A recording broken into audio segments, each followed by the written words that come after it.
పెళ్ళైనా పండగైనా వేడుక ఏదైనా పట్టుచీరల ప్రత్యేక వేదిక వారాహి సిల్క్స్. ఎస్ఎంఏ టైప్ 1 అలాగనే డిఎన్డి అనే వ్యాధితో కర్నూలు నగరంలో బాధపడుతున్న ఒక చిన్నారి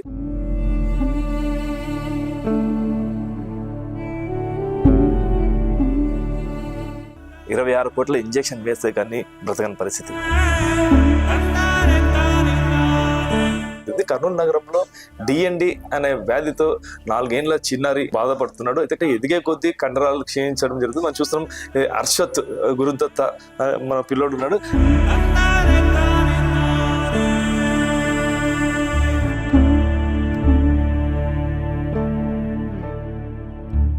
బాబు మీద హోప్స్ వదిలేసుకోవాలా ఏంటి అనేది అసలుకి ప్రతి క్షణం ప్రతి నిమిషం మాకు అదొక ఎప్పుడు ఏమవుతుందో తెలియదు. ఎస్ఎంఏ టైప్ 1 వ్యాధితో బాధపడుతున్న పునర్వికాకు 16 కోట్ల ఇంజెక్షన్ వేస్తే కానీ బ్రతకని పరిస్థితి. అయితే ఇది తెలుసుకున్న మానవతావాదులు సేవ్ పునర్విక అనే పేరుతో ముందుకు వచ్చి 16 కోట్లు ఫండ్నైతే సమకూర్చారు. అయితే అలాంటి వ్యాధులే అనేక మంది చిన్నారులు బయటపడటం జరిగింది. కర్నూలు నగరంలో డిఎన్డి అనే వ్యాధితో 4 ఏళ్ల చిన్నారి బాధపడుతున్నాడు. అయితే కండరాలు ఎదిగే కొద్దీ కండరాలు క్షీణించడం జరుగుతుంది. మనం చూస్తున్నాం. హర్షత్ గురుదత్త మన పిల్లోడు ఉన్నాడు. ఇంకా కేవలం 3 సంవత్సరాల 8 నెలలు బాబుకి. ఇప్పుడు 4 సంవత్సరాల లోపల 26 కోట్ల ఇంజెక్షన్ వేస్తే కానీ బాబు బ్రతకడని చెప్పేసి డాక్టర్లు తెలపడం జరుగుతుంది. ఇప్పుడు చూస్తున్నాము. ఈ హర్షత్ గురుదత్త ఇలా ఇంత చూస్తే చాలా యాక్టివ్ గా కనిపిస్తుండే కానీ లోపల కండరాలు మొత్తం క్షీణించిపోతున్నాయి. ఆయుష్ తగ్గిపోతుంది ఎదిగే కొద్దీ. ఇది చూసిన తల్లిదండ్రులు చాలా మటుకు క్రౌడ్ ఫండ్ కూడా వాళ్ళు కూడా ప్రయత్నం చేస్తున్నారు. అయితే ఈ అబ్బాయి ఎవరైతే ఉన్నారో హర్షత్ గురుదత్త కూడా 26 కోట్లు ఇంజెక్షన్ తో వేస్తే బ్రతుకులని చెప్తున్నాం. ఒకసారి మాట్లాడదాం. చిన్నారి బాబు హర్షత్ మాటల్లో విందాం. ఏం మాట్లాడతాడో, ఎలా యాక్టివ్ ఉన్నాడో కూడా తెలుసుకుని ప్రయత్నం చేద్దాం. హాయ్ హర్షత్, బాగున్నావా? నీ పేరు హర్షతేనా? పూర్తి పేరు చెప్పు.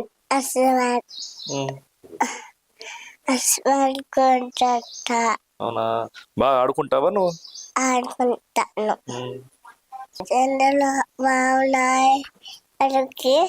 ఆడుకో.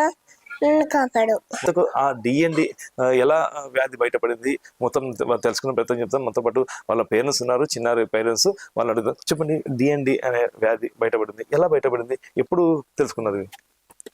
నా పేరు హరీష్, బాబు పేరు అశ్వర్త్. బాబుకి వచ్చేసి మామూలుగా చిన్నప్పటి నుంచి కొద్దిగా వీక్గా ఉన్నాడు. ఎందుకు ఇలా వీక్గా ఉన్నాడని చెప్పేసి డాక్టర్స్ని చాలాసార్లు సంప్రదించడం జరిగింది.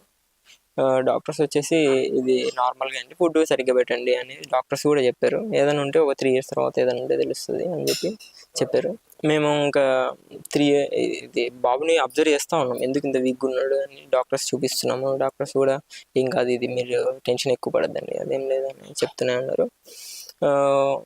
3 years ఇప్పుడు బాబు మామూలుగా డాక్టర్ దగ్గరికి తీసుకెళ్ళినప్పుడు ఇలా చెప్పాం, బాబు అట్లీస్ట్ కింద కూర్చొని లేయడానికి కూడా మోకాల సపోర్ట్ తీసుకుంటున్నాడు, దాని తర్వాత పరిగెత్తడం లేదు అని చెప్పాము. అదేంటి అలా ఉండదు అని చెప్పేసి డాక్టరే ఒక 4-5 times కింద కూర్చొని లేయమని చెప్పారు. ప్రతిసారి బాబు మోకాల మీద చేతులు పెట్టి లేచాడు. సో డాక్టర్ జనరల్ పీడియాట్రిషియన్కి ఒక ఐడియా వచ్చేసింది, ఇది Gowers sign related to some muscular dystrophy అని చెప్పేసి. ఇంకా డాక్టర్ ఏంటంటే ఇది పీడియాట్రిక్ న్యూట్రిషన్కి సజెస్ట్ చేశారు, న్యూరాలజిస్ట్. ఆ డాక్టర్ ఉండి చెక్ చేసి కొన్ని టెస్టులు చేశారు, సిపికే అని చెప్పేసి. దాంట్లో లెవెల్స్ హై వచ్చేసరికి మళ్ళీ జెనెటిక్ టెస్ట్ MLPA టెస్ట్ చేయించారు. దాంట్లో వచ్చేసి బాబుకి ఇది డిఎండి. అదొక 1 month పట్టింది ఆ టెస్ట్ రిజల్ట్ రావడానికి. ఆ 1 month మేము ఫుల్ టెన్షనే పడుతూ ఉన్నాము, ఇలాంటిది ఏమి ఉండకూడదు అని చెప్పేసి. బట్ విధి రాసింది, మనం ఏం చేయలేం కాబట్టి బాబుకి డిఎండి ఉందని డయాగ్నోజ్ అయిపోయింది. ఇంకా దీనికి సొల్యూషన్ ఏందని డాక్టర్ని అడిగితే డాక్టర్ ఎల్విడిస్ జీన్ థెరపీ అని చెప్పేసి ఒకటి ఇంజెక్షన్ ఉంది, దాని కాస్ట్ వచ్చేసి 26 కోట్లు అని చెప్పేసి చెప్పారు. అది తెలిసిన వెంటనే ఒక మధ్యతరగతి కుటుంబంగా మేము అసలు చాలా షాక్కి గురి అయ్యాము. అసలుకి ఇంత పెద్ద అమౌంట్ ఎలా సమకూర్చాలి, ఎలా కాపాడుకోవాలి బాబు మీద హోప్స్ వదిలేసుకోవాలా ఏంటి అనేది అసలుకి కొన్ని రోజుల పాటు అసలుకి మా ఫ్యామిలీ మొత్తం డిప్రెషన్లోకి వెళ్ళిపోవడం జరిగింది. ఎలా కాపాడుకోవాలనేది తెలియక. సో ఇలా అయితే కాదు, బాబుని కాపాడుకోవడానికి మనం ఎలాగో అయినా కాపాడుకోవాలి అని చెప్పేసి క్రౌడ్ ఫండింగ్ అనేది స్టార్ట్ చేయడం జరిగింది. ఇంపాక్ట్ గురులో రిజిస్టర్ అయ్యాము. దాంట్లో రిజిస్టర్ అయ్యి క్రౌడ్ ఫండింగ్ అనేది చేసాము. ఇట్లా టీవీ ఇంటర్వ్యూస్ ఇలా చాలా వరకు ఇచ్చి న్యూస్ పేపర్స్లో, దాని తర్వాత అన్ని విధాలుగా గవర్నమెంట్ సంప్రదించడం జరిగింది. ఆంధ్రప్రదేశ్ ఎప్పటి నుండి ట్రై చేస్తున్నారు ఈ క్రౌడ్ ఫండింగ్? జూలై 2025 నుంచి స్టార్ట్ చేసాము. ఆల్మోస్ట్ ఒక 8 months అలా అవుతుంది. అన్ని విధాలుగా ట్రై చేస్తూ ఉన్నాము. కాకపోతే జనాల్లోకి ఇంకా అంతగా వెళ్ళట్లేదని తర్వాత అర్థమైంది.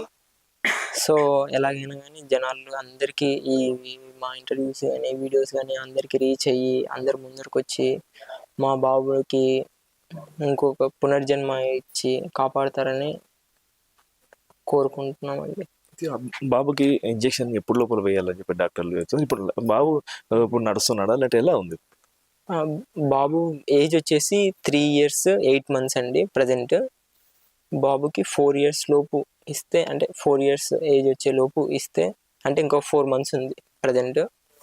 4 months లోపు ఇస్తే బాబుకి అంత బాగుంటుంది అని డాక్టర్ గారు చెప్పారండి. బాబు ప్రజెంట్ ఉన్న కండిషన్ ఏంటంటే మిగతా పిల్లల్లాగా మజిల్ అయితే అంత స్ట్రాంగ్ లేదు, పరిగెత్తడం అనేది చేయలేడు, దాని తర్వాత గెంతడం అనేది కూడా లేదు, ఇంకా ఇమ్యూనిటీ అనేది చాలా తక్కువ ఉందండి. అసలుకి ఒక జనాల్లోకి కొద్దిగా అలా వెళ్తే ఏదైనా చిన్న జలుబు దగ్గు అవైతే చాలా వస్తున్నాయి బాబుకి. సో అదండి ప్రజెంట్ పరిస్థితి. బాబుకి సేవ్ చేయడానికి అన్ని విధాలుగా ప్రయత్నిస్తున్నాం. ప్రజెంట్ టెంపరీ మెడికేషన్స్ అవి ఇవి వాడి ఇంకా ఇది ఎక్కువ కాకోకుండా మేము అన్ని విధాలుగా ట్రై చేస్తున్నాం టెంపరీ మెడికేషన్స్. బట్ ఇవన్నీ టెంపరీ అనే అండి. అల్టిమేట్గా ఏంటంటే జీన్ థెరపీ ఇంజెక్షన్, ఎల్విడిస్ జీన్ థెరపీ ఇంజెక్షన్ ఇస్తే ఒక సొల్యూషన్ అనేది ఉంటుందని మేము అనుకుంటున్నాం. మీరు చెప్పండి, 4 నెలల లోపల ఇంజెక్షన్ వేయాలంటున్నారు. ఈ 4 నెలల లోపల ఇంజెక్షన్ వేయకపోతే పరిస్థితి ఎలా? అంటే పిల్లలకి ఇప్పుడు వన్స్ అది నడకలో ఉన్నప్పుడే ఆ ఇంజెక్షన్ అనేది పనిచేస్తుంది. 4 yearsకి ఆ ఇంజెక్షన్ వేయాలి, అప్పుడే బాగా పనిచేస్తుంది. వన్స్ వాళ్ళకి ఏదన్నా ఫీవర్ ఎక్కువ వచ్చేసి కాలు చచ్చబడిపోయినా కానీ, కింద పడి ఫ్రాక్చర్లు అయ్యి వీల్ చైర్ వచ్చేసినా కానీ మనం చేయలేము. దీనికి ఇంత టైం లిమిట్, ఇప్పుడే నడక ఆగిపోయిద్దని చెప్పలేమండి. ఒక్కొక్కళ్ళ పిల్లలు ఒక్కొక్కలాగా ఉంటారు. బాబు అయితే చాలా వీక్గా ఉన్నాడు. వన్స్ మనకి వాకింగ్ ఆగిపోయిన తర్వాత ఈ 4 to 5 yearsలో మనం వేయకపోతే ఎఫెక్టివ్గా పనిచేయదు. ఇంకా నార్మల్గా కాళ్ళు నడవలేని స్టేజ్కి వచ్చేస్తాడు. బాబు లైఫ్కే ప్రమాదం. ఇప్పటిలోపు వేయిద్దాం 4 yearsకి అనేది మేము అన్ని విధాలుగా ట్రై చేస్తున్నాము. చాలా మంత్స్ నుండి ట్రై చేసాము కానీ బాబుకి అంత అమౌంట్ అనేది పూల్ కాలేదు. మాకు ఇప్పుడే మళ్ళీ హోప్ వచ్చింది. బాబు ఎలాగోలా అందరూ వచ్చి, దాతలందరూ ముందుకొచ్చి గవర్నమెంట్ కూడా హెల్ప్ చేస్తుందని మేము ఆశిస్తున్నామండి. కళ్ళ ముందరే బాబు క్షీణించిపోతున్నాడు, కండ నరాలు కావచ్చు. మీకు ఎలా అనిపిస్తుంది? మొత్తం మీద ఫ్యామిలీ కుటుంబం సభ్యులు కానీ ఏమంటారు, మిగతా బంధువులు కానీ ఎలా మీకు హెల్ప్గా ఉన్నారు? అదే చిన్నప్పటి నుండి వీక్గా ఉండేవాడు. అప్పుడే నాకు ఎలా అయినా తల్లిని కదా, వేరే వాళ్ళలాగా లేడే నా పిల్లోడు, ఎందుకు ఇంత వీక్గా ఉన్నాడు, మేమిద్దరం సన్నగా ఉన్నాం కదా అందుకని అలా ఉన్నాడేమో అనుకున్నాం కానీ ఇంత పెద్దదని అసలు ఎక్స్పెక్ట్ చేయలేదు. వాకింగ్లో ఇప్పుడు చిన్నప్పుడే బై బర్త్ మనకి అది తెలుసుంటే ఆ పెయిన్ ఉంటుంది కానీ ఆ ఇది వేరు. ఇప్పుడు బాగున్న పిల్లోడు మన కళ్ళ ముందే రోజు రోజుకి క్షీణించిపోయి ఇంకా వాకింగ్లో ఉండేవాడు కూడా ఏం చేయలేని స్టేజ్కి వస్తాడంటే మాత్రం మేము తీసుకోలేకపోతున్నాం సార్. ఇప్పుడు మీకు ఇద్దరు అబ్బాయిలు, పెద్ద అబ్బాయికి బయటపడింది, ఇంకో అబ్బాయి కూడా ఏమైనా ఛాన్సెస్ ఉందని చెప్పేసి ఏమైనా డాక్టర్లు చెప్పారా, ఏమైనా చూపించారా? డాక్టర్స్ అయితే 50-50 ఛాన్సెస్ ఉందని ఈ బాబుది టెస్ట్ రాగానే చెప్పారు. కానీ ఆ బాబుకి 1 year తర్వాత టెస్ట్ చేయించండి, ఇప్పుడు ఏమీ అవసరం లేదు, ఎందుకంటే వీళ్ళకి స్టెరాయిడ్ అది కూడా 2 yearsకి 3 yearsకి వచ్చిన తర్వాత స్టార్ట్ చేయాలి. ఇప్పుడు బాబుకి ఏం చేయలేము, పెద్ద బాబు మీద మేము కాన్సన్ట్రేట్ చేస్తున్నాం. బాబుకి కూడా టెస్ట్ చేయించాలండి. చిన్న బాబుకి 50-50 ఛాన్సెస్ ఉన్నాయని డాక్టర్స్ చెప్పారు ఆల్రెడీ. మీరు ఇప్పుడు చూసారు, పునర్వికకు 16 కోట్లు సమకూరింది. మీకు ఇంకా నమ్మకం అయితే కలుగుతుందంట? ఇప్పుడే మాకు హోప్ వచ్చిందండి. మళ్ళీ మేము అసలు ఇంకా ఏం లేదు అని చాలా డిప్రెషన్లోనే ఉన్నాం చెప్పాలంటే. చాలా డిప్రెషన్లోకి వెళ్ళిపోయి ఇంకా బాబుని ఉన్నంతకాలం అయినా బాగా చూసుకుందాము, ఎప్పుడు ఏమవుతుందో తెలియదు బాబు కండిషను. ఫీవర్ వచ్చినా కానీ భయం వేస్తుందండి. లిటరల్గా మాకు అంతకుముందు ఫీవర్ వస్తే ఇంట్లోనే పారాసెటమాల్ వేసి ఇంకా తగ్గకుంటే డాక్టర్స్ దగ్గరికి వెళ్ళే వాళ్ళం. కానీ ప్రతి క్షణం ప్రతి నిమిషం మాకు అదొక ఎప్పుడు ఏమవుతుందో తెలియదు. నార్మల్గా కనిపిస్తున్నాడు పిల్లోడు, అబ్జర్వ్ చేస్తే వీక్నెస్ తెలుస్తుంది. చిన్న ఫీవర్కి కూడా ఒక హై టెంపరేచర్ వస్తే భయం వేస్తుంది, కోల్డ్ కాఫ్ వస్తే భయం వేస్తుంది. ఆ ఫీవర్లో ఎక్కడ కాళ్ళు చచ్చబడిపోతాయో, ఎక్కడ ఏమవుతుందో అని చిన్న చిన్న వాటికి కూడా మేము టెన్షన్ పడుతున్నాము. అబ్బాయికి ఇమ్యూనిటీ కూడా చాలా తగ్గిపోతుంది. ఇప్పుడు ఎక్కువ మంది జనాల్లోకి వెళ్ళిన తర్వాత కూడా కాఫ్ వచ్చి, కోల్డ్ వచ్చి, బాబుకి బ్రీతింగ్ ఇష్యూస్ వచ్చేస్తాయి. 4 నెలల లోపల 26 కోట్ల ఇంజెక్షన్ వేస్తే తప్ప బాబు బతకడం కష్టం అని చెప్తున్నారు. అయితే ఎదిగే కొద్దీ ఇంకా ఆరోగ్యం క్షీణిస్తూనే పోతుందని చెప్పేసి ఎవరైతే తల్లిదండ్రులు కావచ్చు వాళ్ళ పేరెంట్స్ చెప్పడం జరుగుతుంది. ఏదేమైనప్పుడు కూడా మానవతావాదులు మళ్ళీ ఈ సేవ్ పునరుద్ధరణకు ఎలా ముందుకు వచ్చారో ఇక్కడ కూడా ఈ అబ్బాయిని కూడా ఆదుకోవాలని చెప్పేసి ఈ తల్లిదండ్రులు కూడా వేడుకోవడం జరుగుతుంది. ఇది ఇక్కడ పరిస్థితి. కెమెరా పర్సన్ వికాస్తో కిరణ్, సుమన్ టీవీ, ఉమ్మడి కర్నూలు జిల్లా.